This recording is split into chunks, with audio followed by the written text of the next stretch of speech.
ओम शांति। 27 अप्रैल 1972 बाबा के अव्यक्त मधुर महावाक्य। मुरली का टाइटल है लकी और लवली बनने का पुरुषार्थ। बाबा कहे, अपने को लवलीएस्ट और लकीएस्ट दोनों समझते हो। लवली भी हो और लकी भी हो, यह दोनों ही अपने में समझते हो तो सदा निर्विघ्न लगन में मगन अवस्था का अनुभव करेंगे।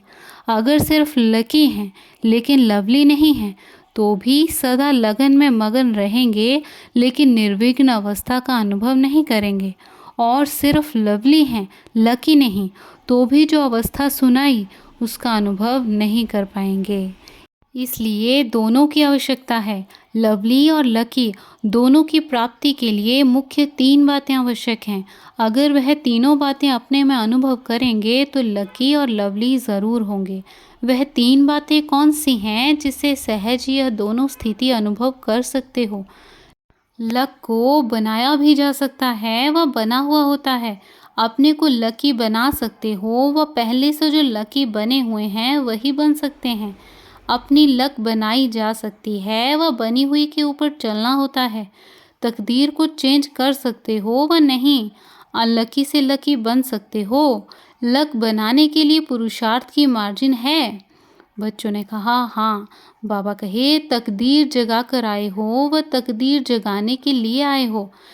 तकदीर जो जगी हुई है वह साथ ले आए हो ना, फिर क्या बनाएंगे।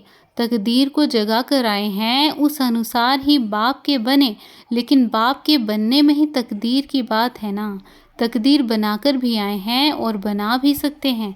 ऐसे जब कोई बात पर ज़्यादा पुरुषार्थ कर लेते हो तो अपने अंदर से कब संकल्प आता है कि मेरी तकदीर में तो यही देखने में आता है। पुरुषार्थ के बाद भी सफलता नहीं होती है तो समझते हो ना, तकदीर में यह ऐसा है। सफलता ना मिलने का कारण क्या है। अपनी रीति से पुरुषार्थ किया फिर भी सफलता नहीं मिलती तो फिर क्या कहते हो, ड्रामा में ऐसे ही है। तो ड्रामा का बना हुआ लक ही ले आए हो ना। पुरुषार्थी को कभी भी ये समझना नहीं चाहिए कि मेरे पुरुषार्थ के बाद कोई असफलता भी हो सकती है।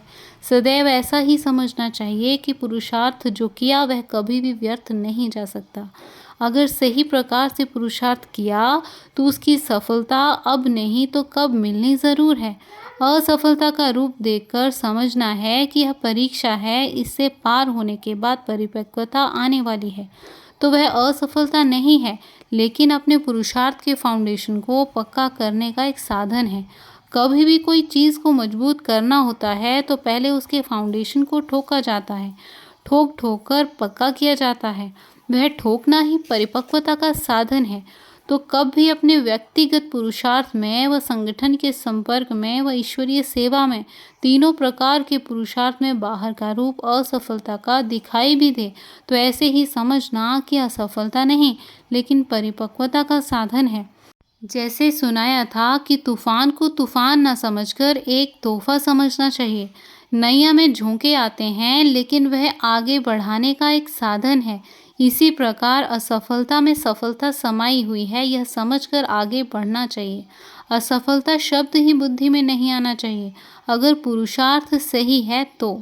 अच्छा, सुना रहे थे कि लकी और लवली बनने के लिए 3 बातें आवश्यक हैं, वह कौन सी हैं। पहले सोचो लक कैसे बन सकता है। अपने को ही देख लो कि हम लकी लवली हैं। अपने लक को क्यों नहीं जगा सकते हो। उसका मूल कारण नॉलेजफुल नहीं हो। नॉलेजफुल में सभी प्रकार की नॉलेज आ जाती है। जितना जो नॉलेजफुल होगा उतना लकी ज़रूर होगा, क्योंकि नॉलेज की लाइट और माइट से आदि मध्य अंत को जानकर जो भी पुरुषार्थ करेगा उसमें उनको सफलता अवश्य प्राप्त होगी। सफलता प्राप्त होना यह एक लक की निशानी है। एक तो वह नॉलेजफुल होगा अर्थात फुल नॉलेज होगी। फुल में अगर कोई भी कमी है तो लकीस्ट में भी नंबर वार है। नॉलेजफुल है तो लकीस्ट भी नंबर 1 होगा। कर्म की भी नॉलेज होती है और अपनी रचयिता और रचना की भी नॉलेज होती है। चाहे परिवार चाहे ज्ञानी आत्माओं के संपर्क में कैसे आना चाहिए उसकी भी नॉलेज होती है। नॉलेज सिर्फ रचयिता और रचना की नहीं लेकिन नॉलेजफुल अर्थात हर संकल्प और हर शब्द हर कर्म में ज्ञान स्वरूप होगा, उनको ही नॉलेजफुल कहते हैं। दूसरी बात, जितना नॉलेजफुल होगा उतना ही केयरफुल भी होगा। जितना केयरफुल होगा उतना ही उसकी निशानी चेयरफुल माना हर्षित होगा। अगर कोई चेयरफुल नहीं तो भी लवली नहीं लगेगा। अगर कोई केयरफुल नहीं तो भी लवली नहीं लगेगा। जो केयरफुल नहीं रहता है उनसे समय प्रति समय स्वयं के व दूसरों के संपर्क में आने से कोई ना कोई छोटी बड़ी भूल होने के कारण ना स्वयं लवली रहेगा ना दूसरों का लवली बन सकेगा। इसलिए जो केयरफुल होगा वह चेयरफुल ज़रूर होगा। ऐसा नहीं समझना कि केयरफुल जो होगा वह अपने पुरुषार्थ में अधिक मगन होने कारण चेयरफुल नहीं रह सकता। ऐसी बात नहीं है। केयरफुल की निशानी चेयरफुल है। तो यह तीनों ही क्वालिफिकेशन व बातें अगर हैं तो लकी और लवली दोनों बन सकते हैं। एक दो के सहयोग से भी अपने लक को बना सकते हो, लेकिन एक दो का सहयोग तब मिलेगा जब केयरफुल और चेयरफुल होंगे। अगर चेयरफुल नहीं तो सक्सेसफुल भी नहीं होंगे। केयरफुल और चेयरफुल है तो सक्सेसफुल अर्थात लकी है। तो यह तीनों बातें अपने आप में देखो, अगर तीनों ही ठीक परसेंटेज में हैं तो समझो हम लकी और लवलीएस्ट दोनों हैं। अगर परसेंटेज में कमी है तो फिर यह स्टेज नहीं हो सकती है। अब समझा निशानी क्या है? मुख से ज्ञान सुनाना इतना प्रभाव नहीं डाल सकता है।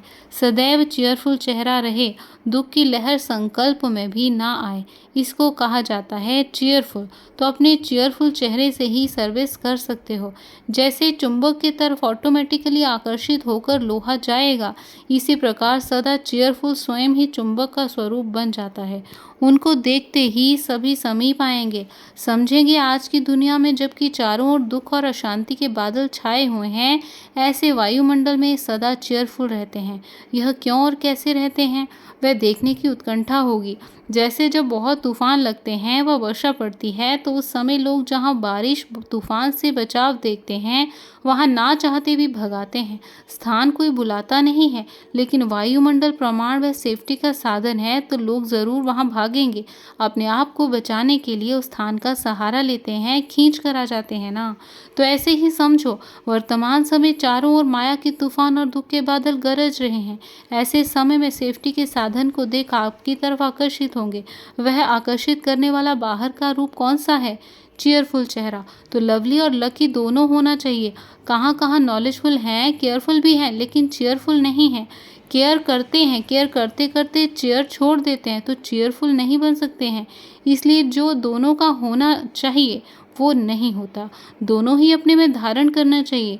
उसके लिए मुख्य पुरुषार्थ व अटेंशन व केयर किस बात में रहे जो यह तीनों बातें सहज ही अपने में ला सको, वह जानते हो? केयरफुल तो होना ही है, लेकिन मुख्य केयर किस बात की रखनी है?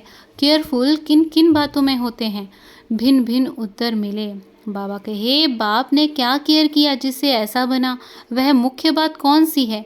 आप लोगों की जो महिमा गाई जाती है वह पूरी वर्णन करो। सर्वगुण संपन्न, 16 कला संपूर्ण, संपूर्ण निर्विकारी, मर्यादा पुरुषोत्तम।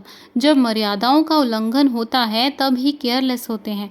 आप लोगों के संपूर्ण स्टेज का जो गायन है, जैसे सीता को मर्यादा की लकीर के अंदर रहने की आज्ञा दी, और कोई लकीर नहीं थी लेकिन यह मर्यादा की लकीर थी। अगर ईश्वरीय मर्यादाओं की लकीर से बाहर निकल जाते तो फकीर बन जाते हैं, अर्थात जो भी कोई प्राप्ति है उससे भिखारी फकीर बन जाते हैं। फिर चिल्लाते हैं जैसे फकीर चिल्लाते हैं, दो पैसा दे दो, कपड़ा दे दो। ऐसे ही जो मर्यादा की लकीर का उल्लंघन करते हैं उनकी स्थिति फकीर के समान बन जाती है। वह कहेंगे कृपा करो, आशीर्वाद करो, सहयोग दो, स्नेह दो, तो गोया फकीर हो गए ना।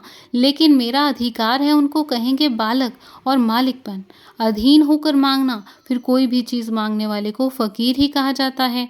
तो यह जो मर्यादाओं की लकीर है उससे अगर बाहर निकलते हो तो फकीर बन जाते हो, फिर मदद लेनी पड़ती है। वैसे तो जो भी बाप के बच्चे बने हैं तो लकी भी हैं, लवली भी हैं। वह स्वयं ईश्वरीय कार्य में मददगार हैं, ना कि मदद लेने वाले हैं। आप लोगों का मददगार बनने का चित्र भी है, मदद मांगने का नहीं है। भक्तों का चित्र मांगने का ही होता है। बालक सो मालिक जो हैं वह सदैव मददगार हैं। जो स्वयं ही मददगार हैं वे मदद मांग नहीं सकते, वह देने वाले हैं ना कि लेने वाले। दाता कब लेता नहीं है, दाता देने वाला होता है। तो अपने आप को एक ही बाप अर्थात राम की सच्ची सीता समझकर सदा मर्यादाओं की लकीर के अंदर रहें, अर्थात यह केयर करें तो केयरफुल रहेंगे। केयरफुल से ऑटोमेटिकली चेयरफुल बनेंगे। तो वह मर्यादाएं क्या क्या हैं वह सभी बुद्धि में रहनी चाहिए। सवेरे से रात तक कौन कौन सी मर्यादाएं किस किस कर्म में करनी है वह सभी नॉलेज स्पष्ट होनी चाहिए। अगर नॉलेज नहीं तो केयरफुल भी नहीं हो सकते। तो सीता समझ करके इस लकीर के अंदर रहो, अर्थात जो केयरफुल होगा, मर्यादाओं की लकीर के अंदर रहेगा, वही पुरुषोत्तम बन सकता है। जब देखो चेयरफुल नहीं रहते हैं तो अवश्य कोई मर्यादा का उल्लंघन किया है। मर्यादा संकल्प के लिए भी है, व्यर्थ संकल्प भी नहीं करना है। अगर इस लकीर से बाहर व्यर्थ संकल्प विकल्प उत्पन्न होते हैं तो मानो संकल्प में मर्यादाओं को उल्लंघन किया, तब चेयरफुल नहीं है। ऐसे ही मुख से क्या बोलना है और किस स्थिति में स्थित होकर मुख से बोलना है, यह है मर्यादा वाणी के लिए। अगर वाणी में भी कोई उल्लंघन होता है तो चेयरफुल नहीं रहते। अपने व्यर्थ संकल्प विकल्प ही अपने को चेयरफुल स्टेट से गिरा देते हैं, क्योंकि मर्यादा का उल्लंघन किया। अगर मर्यादा की लकीर के अंदर सदा अपने को रखो तो यह रावण अर्थात माया अथवा विघ्न इसी मर्यादा की लकीर के अंदर आने की हिम्मत नहीं रख सकते। कोई भी विघ्न अथवा तूफान, परेशानी व उदासी आती है तो समझना चाहिए कहाँ ना कहाँ मर्यादाओं की लकीर से अपनी बुद्धि रूपी पाँव को निकाला है। जैसे सीता ने पाँव निकाला, बुद्धि भी पाँव है जिससे यात्रा करते हो, तो बुद्धि रूपी पाँव जरा भी मर्यादाओं की लकीर से बाहर निकालते हो तब यह सभी बातें आती हैं। और क्या बना देती हैं? बाप के लकी और लवली को फकीर बना देती हैं। फकीर बनने की निशानी एक तो आत्माओं से बाप से सहारा मांगेंगे, अपना खजाना जो शक्तियाँ वह खत्म हो जाएंगी। कहावत है लकीर के फकीर। तो ऐसा जो फकीर बनता है वह लकीर के भी फकीर होते हैं। वह शक्तिशाली स्टेज खत्म हो जाती है। भले ज्ञान बोलता रहेगा, पुरुषार्थ करता रहेगा, परंतु लकीर के फकीर के समान अपनी प्राप्ति का नशा व शक्ति जो होनी चाहिए वह नहीं रहेगी। भक्ति मार्ग में भी लकीर के फकीर होते हैं ना, तो ऐसे मर्यादाओं के लकीर को उल्लंघन करने वाले दोनों प्रकार के फकीर बन जाते हैं। इसलिए कभी भी फकीर नहीं बनना। इस समय जो विश्व के बादशाह बनेंगे उनके भी बादशाह हो, जैसे राजाओं का राजा कहा जाता है, वह तो विश्व के राजा जब बनेंगे उस समय की स्टेज को राजाओं का राजा कहा जाता है। लेकिन इस समय ब्राह्मणपन की जो स्टेज है वह डायरेक्ट बाप द्वारा नॉलेजफुल बनने की स्टेज ऊंच है।